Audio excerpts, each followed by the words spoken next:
At this church in eastern Myanmar, anticipation is building among the faithful. Pope Francis is making the first ever papal visit to the country. Catholics have been here for more than 500 years, but number only 700,000, just over 1% of the population. Many in this congregation will join devotees from around the country at a mass led by the Pope in Yangon. We are so excited and looking forward to meeting him. We have only seen him on TV. The papal visit comes with Myanmar in the spotlight over its treatment of the Rohingya Muslim minority. A brutal military crackdown has forced more than 600,000 to flee into Bangladesh.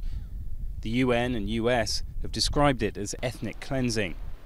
Myanmar has been stung by that international criticism, and many here are nervous about what the Pope might say.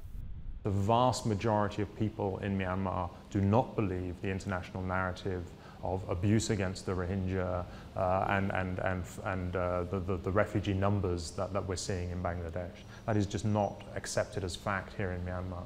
And so I think if the Pope did come and weigh in heavily on this issue, it would inflame tensions, it would inflame sentiment, public sentiment. Pope Francis is due to meet Myanmar's civilian leader Aung San Suu Kyi and Army Chief Min Aung Hlaing. After Myanmar, he'll travel on to Bangladesh, where nearly 1 million Rohingya are now sheltering in one of the world's largest refugee camps. In Bangladesh too, Catholics are a tiny minority, and expectations here are high. I firmly believe his visit will be very meaningful for Bangladesh. We're thinking that he may speak about the displaced Rohingya community. We are expecting nothing else but thoughts of peace and harmony.